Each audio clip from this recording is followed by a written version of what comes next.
31st night কি ইসলাম সমর্থিত? অশ্লীলতা ও বেহায়াপনা। এ রাত্রিকে কেন্দ্র করে চলে অশালীন ও বেহায়াপনার মহোৎসব। যুবতীরা আটশাট অশালীন ও অর্ধনগ্ন পোশাক পরিধান করে অবাধে চলাফেরা করে। অথচ এই প্রসঙ্গে নবী সাল্লাল্লাহু আলাইহি ওয়াসাল্লাম বলেন, ওইসব নারী যারা হবে পোশাক পরিহিতা কিন্তু প্রায় নগ্ন, যারা পরপুরুষকে আকৃষ্ট করবে এবং নিজেরাও আকৃষ্ট হবে, তাদের মাথা বক্র উঁচু কাঁধ বিশিষ্ট উটের ন্যায়, তারা জান্নাতে প্রবেশ করতে পারবে না, এমনকি জান্নাতের সুগন্ধিও পাবে না। শিরক যুক্ত স্লোগান। মুসলিমদের অনেকেই বর্ষবরণ করতে দিয়ে শিরকের মধ্যে লিপ্ত হয়ে ঈমান হারা হচ্ছে, আর তাদের স্লোগান হচ্ছে, মুছে যাক গ্লানি ঘুটে যাক জড়া, অগ্নি স্নানে সূচি হোক ধরা। উক্ত স্লোগানে অগ্নি পূজকদের আগুন দ্বারা পবিত্র হওয়ার ভ্রান্ত বিশ্বাস সুস্পষ্টভাবে প্রমাণিত হচ্ছে, অথচ অগ্নিকে সম্মান করা, আগুনের কাছে সাহায্য চাওয়া এবং আগুন দ্বারা পবিত্র হওয়ার ধারণা করা শিরক।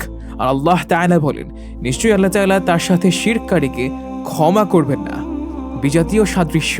31st নাইট উদযাপন সম্পূর্ণভাবে বিজাতীয় সংস্কৃতি।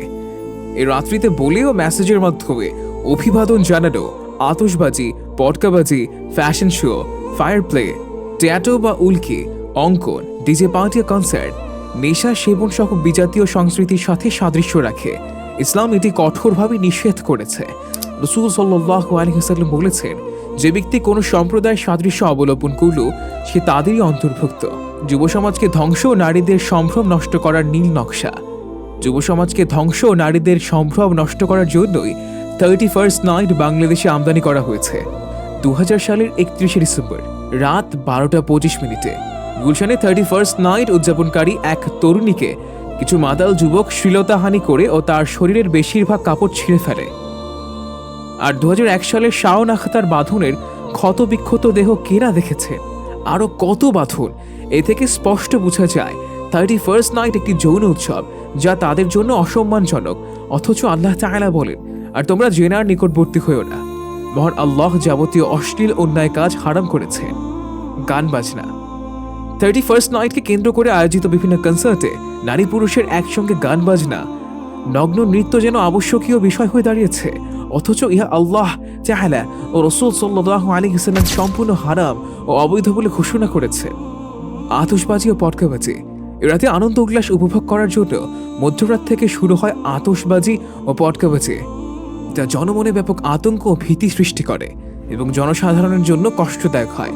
অথচ আল্লাহ বলেন, যা বিনা অপরাধী মুমিন পুরুষ ও মুমিন নারীদের কষ্ট দেয়, তারা মিথ্যা অপবাদ ও প্রকাশ্য পাপের বোঝা বহন করে।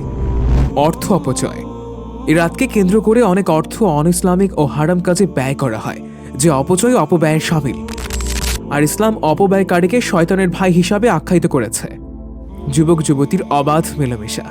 এ রাত্রিতে বিভিন্ন আবাসিক হোটেল, কমিউনিটি সেন্টার, সমুদ্র সৈকত, নাইট ক্লাবগুলোতে যুবক যুবতীরা অবাধে মেলামেশা ও অপকর্মে লিপ্ত হয়। অথচ ইসলাম ইহাকে কঠোরভাবে নিষেধ করেছে।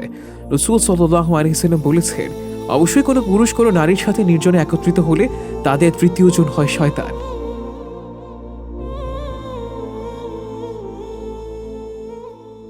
আসমানের আয়োজন, দুনিয়ার আবেশে আসমানের আয়োজনে।